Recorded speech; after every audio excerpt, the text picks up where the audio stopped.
papa nkwa.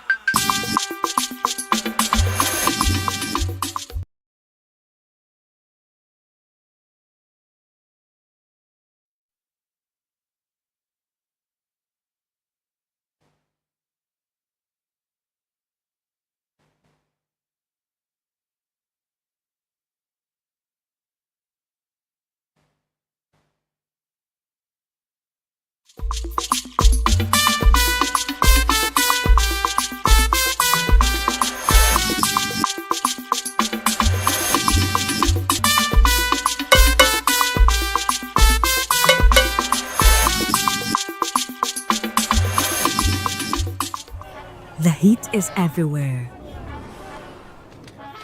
We are all tired and drained. Our faces are weary. The day feels endless, and life feels heavy.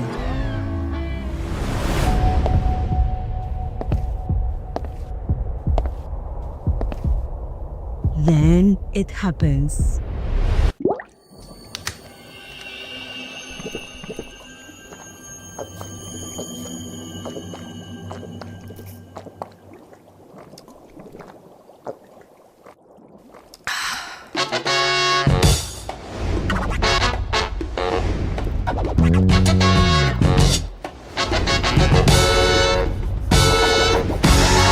In a world that never stops, discover the refreshment that wakes you up. One sip and everything changes. Wake up with pure hydration. This is Aquawill. Great taste, truly satisfying.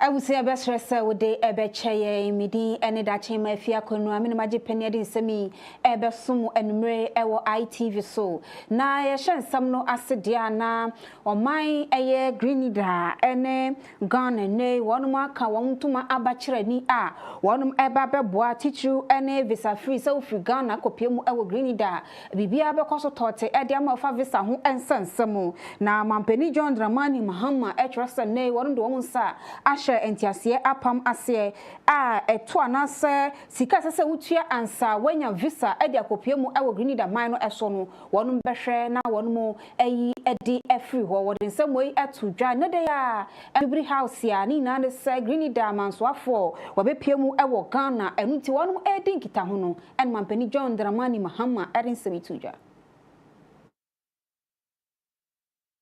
Our people are linked by memories of a shared past and the strength of a common spirit towards the future. Although oceans may separate us, our ancestors' struggles for freedom and dignity have united us throughout history.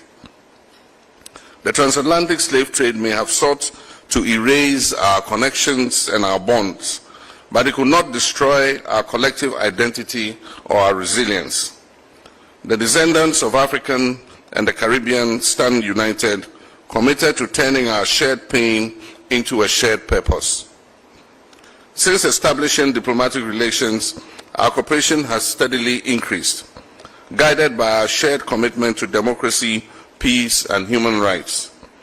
In recent years, that relationship has broadened to include new areas such as trade, education, culture, and political consultations. Our two nations have made notable progress in strengthening people-to-people contacts. The visa waiver agreement signed in 2024 for holders of diplomatic service, special and ordinary passports is an important step towards improving mobility and cooperation. While we acknowledge that some challenges still exist for travelers, I wish to assure you, Prime Minister, that Ghana remains committed to working with your government to ensure the full and smooth implementation of this important accord. Wo media enede ekoso ewo enkrapopunimantemu no enam so ema eye openipa wono ena woye Grenada Prime Minister Owura Dickson Thomas Mitchell ede tu dwa wo twemu se neni aso papa sanse wo hwe anyankofa ede wo my Ghana ene Grenada entemu a emu de ne pa na ebeboa na wonom ahyemu kana ama edwedie hu nsem etumi akoso. Grenada and by extension, the Caribbean has been declared as the sixth region by the African Union of Africa.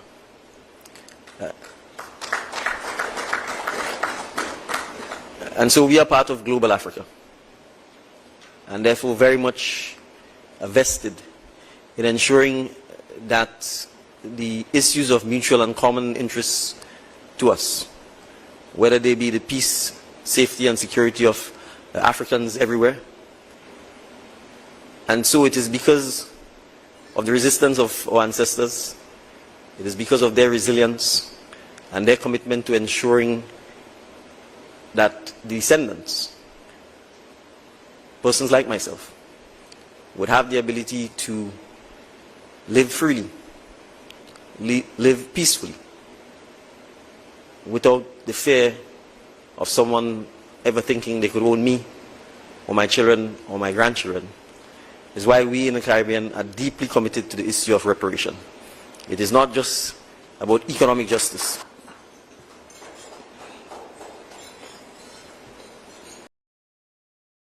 Children's Support Fund aya foto a aban ebieto ho ema enkoda wonomo agyanom ekwakoye adwuma som wo man na nam som wonom anya wiemhyan akwanhia a wonom nyina efri mu yaya na nei amanebo aba etwese foto no sese no wonom anya 8,600,905 a wo de ko US wonom sika ni mu a dollar no aya $20,000 US. Wo areho samwa esiye August bosome da na etosu nsia wa afempem mienu ni aduonu enum emu wo bra na empenifo bia wonom every abankesiem ene asrafo ede helicopter A2 kwan every eye enkwan akwakopie mu ewo boase akwakodi dwumaso sronko ewo ho ema areho sam esiye nam soma sampenifo yina wonom eto anananom ewo nsiedo a ebeye ohreho pa ewo on my God ne muhano na brasa awehusemi esiye no empenifo etwa foto edeto honom a wonom etwese enkwada sa empenifo yi eja wonom echire no enya ade a aban no ebeto wonom ejeje mu ne senti sa foto no kitwe bi nsua nipa obeboa anase ebeka wakoma no obetumi edonate sika edi atum na wonom etumi edi ahwe enkwada no esuku komu enafei wonom asetnem na enei enkra ababeto dwa efri eye Dr. Soya Enchen wono and woye senior presidential advisor edema eye governmental affairs and coordinator edema sa fani edi ababetu edwase enei sika no ebi abemu pa wose wo hwe ebra wonom etwa sa foto edeto honum every September bosome ne da etoso eduonu miensa ebesi October bosome ne da etoso du mienu a sika no ebi abemu pa eye a watrese organizations ankronkro ena afi impenifo ahodo bi etumi eyisika twitwiridie ede ababeto fan no emu na wose Ghana Civil Aviation Authority, Bost Energy, Bui Power Authority, Energy Commission, Ghana Cylinder Manufacturing Company Limited, ena afi ankronkro bi wonom eye kwa edua kwa Sam Israel Kwame Aye, Timothy Adey, Augustus Tano, any agencies ahodo bia wonom every Ministry of Lands and Natural Resources sa empenifoni ejumakwe wonom etumi akeka wonsase edisika ababeto foto no ma wo hwe se sabredie enkwada sa awahosemi eto wonom awofo anase wonom ejanom no obetumi edisa sikei aso wonom asenese ba no ewumesua afemu a na wonso wonda achen etumi ejina nanai so.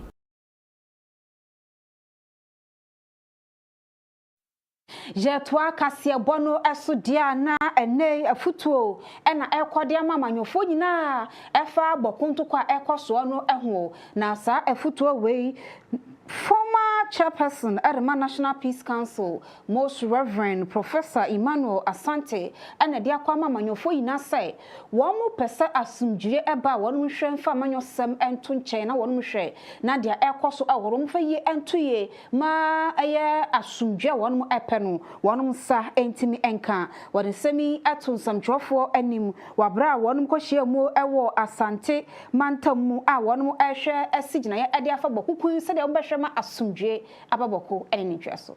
Political element is a big problem, you know, and I'm hoping that our politicians will stay away from, you know, exploiting such situations to enhance their own party ego, if I may put it that way.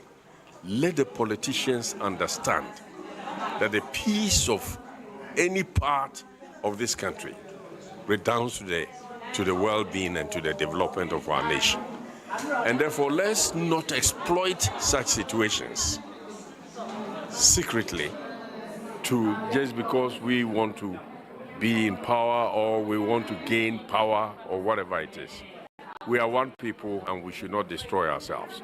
Let us go bipartisan when it comes to searching for peace for this, for war-torn areas like Boko and other places.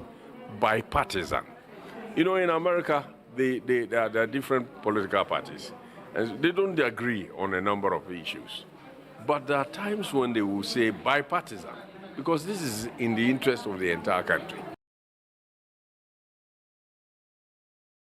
AFNTC amanyo sem emu na enei NPP amanyo ko numpenfo num na atwe onum ti kondo se won betu franka ede ama NPP amanyo ko no 2028 abatwa ebekoso na ononyamfo Kennedy akompre ko Japan wo ka ho ebi enuti wayi nefu amiensa ede siwa wokobontoa ewo wa west no ewo mentifiro eye upper west region no kopiem ewo ho no wo de adeswede pa kwa ma delegate se brane so na wonum koto aba ede yi do be tu franka ama party no a wonum enyi nipa betimi aboa ama wonum agitumi na afenso no nipa obebom wo mu daache aye fronfro enioma mo wo ha enioma mo ye sika ebetimi bi aba born for a businessman owo nimdie ewo businesses ho a obetumi ama wa west monye sika first one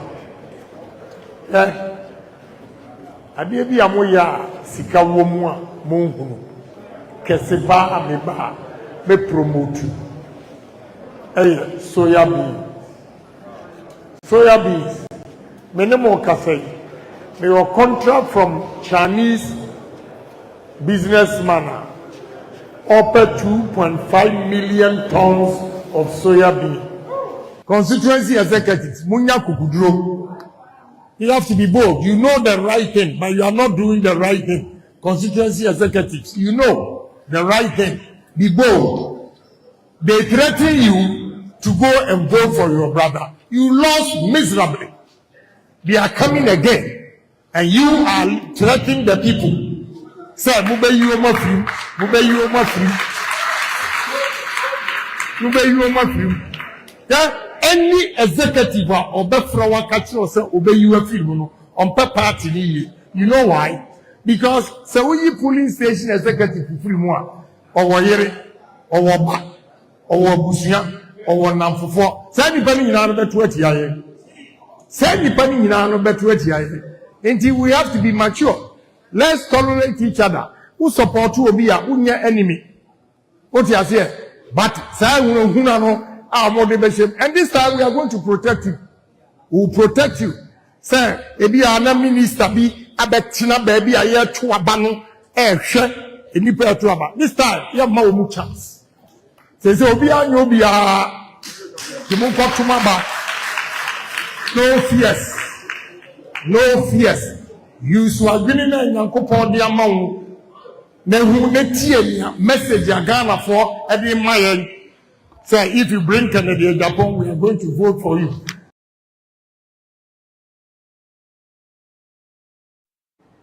Kennedy wa hene akompre kwa Japan ne sam and no fears na mum yusu wadwen no na fato aba na entim emu amobie nsuro ehunu na yara so wo NPP amanyoko no wo akache na nei ekuo bi nso fi wo mentifido abepiamu ewon kran wonum fi NPP amanyoko no akache wonum sem yetiawa wo twese Dr. Haji Mahmoud Bawumia sese wonum so konsanso do so betu franka 2024 won ne 2 franka de ma wo mu na nso kunim dia wonum pere wo nsanka na watwese ne ntu abo a wo boni na no ase wo pese wo keka wonum etibom efa esom ho ena wonum kwa na ye muslimi ni a wo gina ene de keka ka ho enu ti ene wo mo anto aba na mfa ma no ma delegate nti om se sansam no edem papamu eba party no emu enu ti wo mo kotosre NPP aya Council of Elders and afa General Secretary adma NPP amanyoko Yera Justin Fimpo kodua say sansam na Dr. Bawumia enam ekeka on ntu abomu no wonu mu fra no nkasa nkyere no wo munya nkasa kyere pa esan says wo manya ne sa about onechi empapemu and wode beba party no emu. One of our candidates in the person of Dr. Bawumia or Koran country man for say or voting because or MPP simply because or person votes from the Muslim communities and your party no you are building on based on the ideas the obetma afabua party no any Ghana at hold but who koso a country for say obisi me a Muslim or vote me it's like you are cutting the party into pieces and we want everybody to be inclusive. Who per se only the party no it shouldn't be determined by where you are coming from or your religious background. Uncremophonic Christians for any traditionalists, we are living harmony in this country. So who introduces our particular statements among the campaigner about mass campaign no because cremophosy ombe votua ne Christophosi omko voti omunipa enye enti saa de o ye no njai. Among the 5 no obi ankasa because Dr. Edichum one of the aspirant wankasa Kobneji Japan wankasa Dr. Brian Champo wankasa any Dr. Kennedy Japan only wankasa onu kra onu pe no offer statements neighbor and we are against those kind of statements within our political fraternity. Because Hillary no ye northerner obedi president President Kufuor no free Ashanti region obedi president Jerry Rawlings no ye Voltarian obedi president wahu so sa kind of campaigns no emboye who the country nipa no delegates no the obet my ya more and in all the aspirants are more but if you are going to ride on religious or ethnic things we preach against those things and me believe say Council of Elders no any our General Secretary Justin Kodia ombe calling to order so that campaign no be ko ye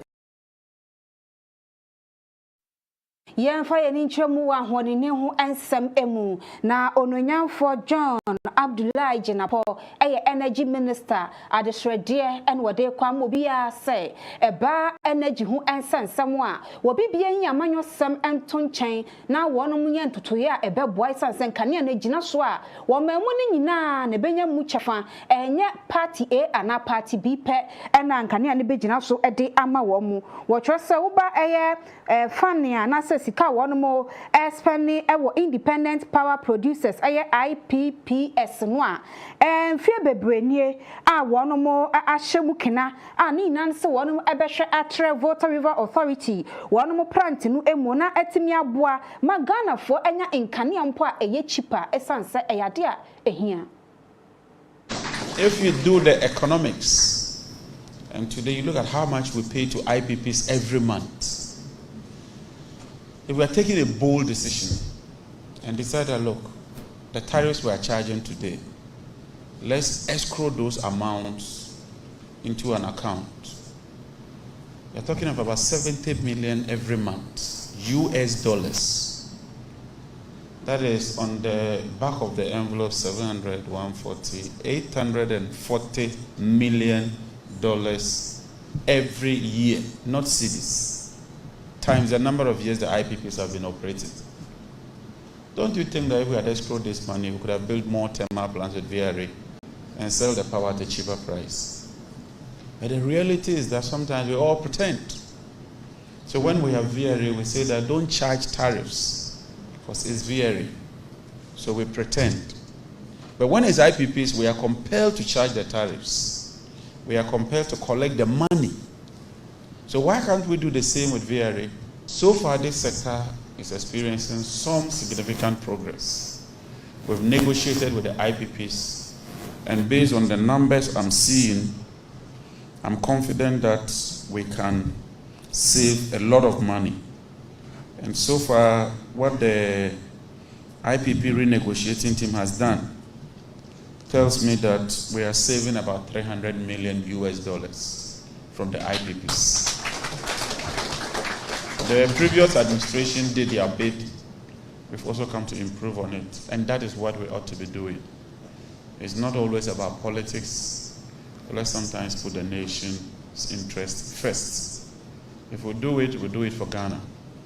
And so I don't care your political affiliation as you sit here. In 4 years' time, you will determine what happens. But before the 4 years, let's put VRA first, let's put Ghana first, and let's work and turn around this sector. This year's budget is giving us 28 billion, not for investments, but to pay energy sector shortfalls. If it continues like that, next year will be 35 billion. If we don't stop it, what it means is that eventually, energy sector shortfalls alone will consume the whole budget, and it's not sustainable.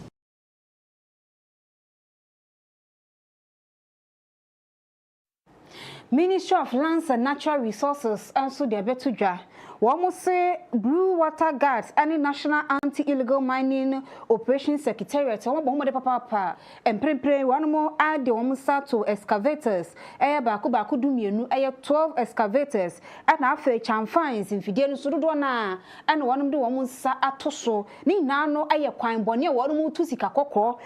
Me be at say a poya mantamu and atoya mantum titu and one more and sakasanya me. Now in some way, Director of Communications at the Ministry of Lands and Natural Resources, Madam Amma Mausi Adituja.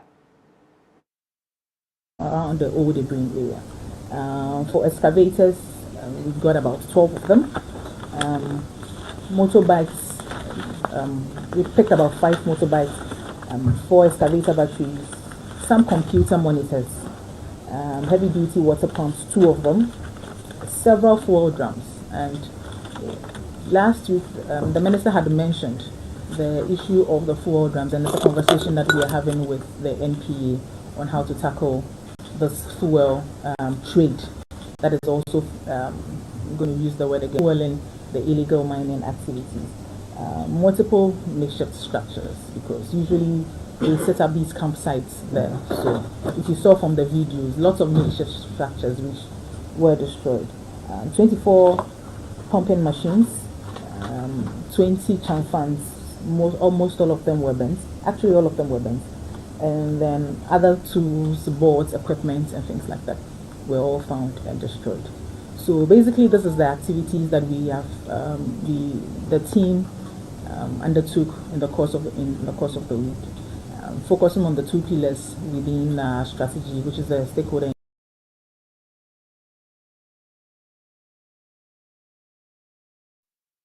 Aban apa afie Farmers Day afasha no ho entoma ewo enkwan na wo twese afie die no December bosun de toso num 5th December ena wonom ebehya fakese no ewo man emu aho eno no ewo framantamu eho na dwumadie no ebekoso wei ene dia etoso aduanan baako 41st Farmers Day celebration so afo a wono ena ehwe enuane ni kuayo ho ensam so ononyamfo Eric Wopoku akasa afa afedwumedie no eho ewo Ministry of Food and Agriculture a eno no won krasan se ho ene wono epa hontoma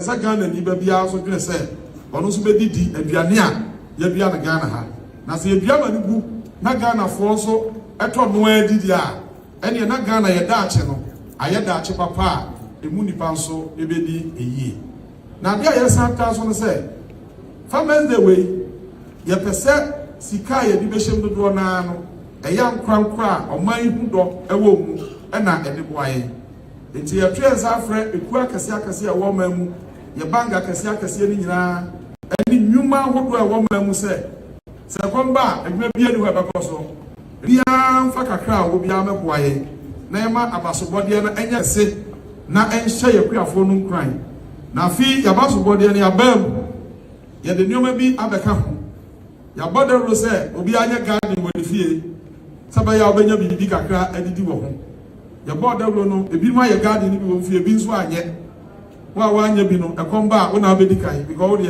wa ya kwadefo wa anyafo eti de afiwe oba wa yire no ho ye afie garden ne pa no yakachefo no nam ye hwehwe ye beyi no na ono so yabona baso sa afiwe ya nso yakache ye kwala na wo primary school junior high school secondary school say obi anya school fa na on free school no aduanya ya duani mu ye fa bi ma wo duani na aduana na nya rich. I am pleased to announce that with the gracious approval of His Excellency the President of the Republic of Ghana, John Dramani Mahama, the 41st National Farmers Day Grand Durbar and award ceremony will be hosted in Ho, the Volta regional capital, on Friday, 5th December 2025, which is the first Friday of December as stipulated by the National Holidays Act.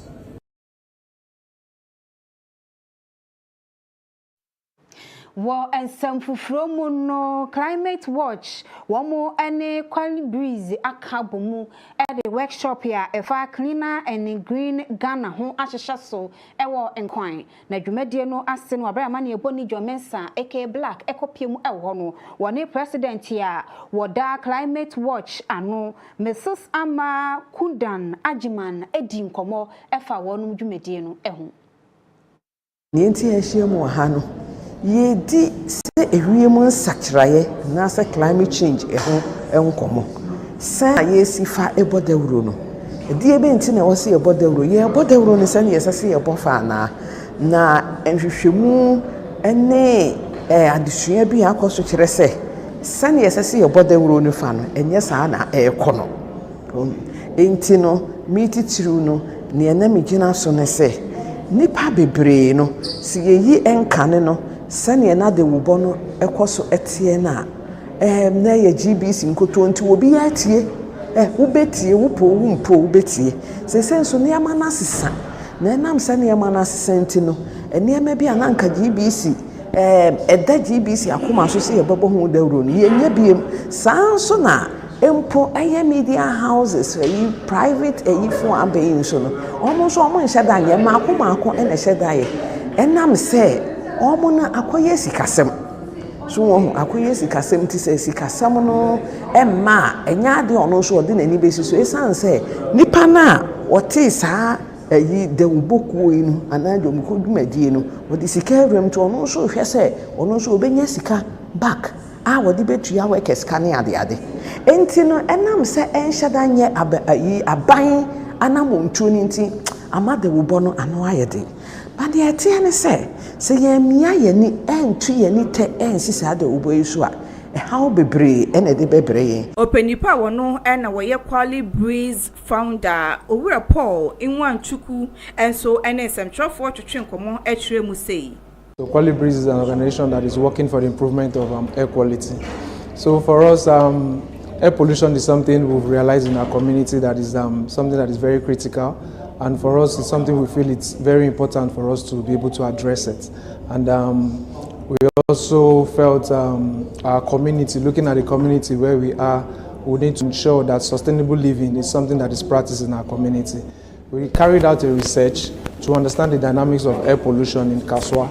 The fact that this research actually started, the motivation is something that is actually personal. I mean, having a son who is asthmatic, and you see the pain in it, that is the challenges you face as a parent, not just being as a parent, even for your son too who is asthmatic. I mean, children that are asthmatic, parents that have kids that are asthmatic will understand what I mean. The numerous trips to hospitals, emergencies, and all that. So I felt it as something that we can bring to limelight. I also feel it's something other parents could also find ways, and in the same vein, we're also able to help our community, because air pollution is something that we are becoming comfortable with. Abusia ebe jina we so na ye twa ye ho ye ba dwede ni sika sembra so set wakase no eso.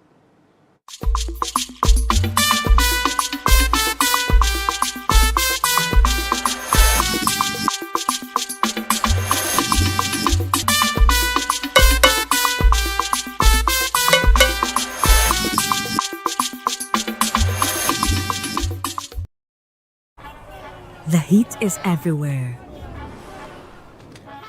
We are all tired and drained.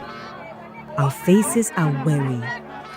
The day feels endless, and life feels heavy.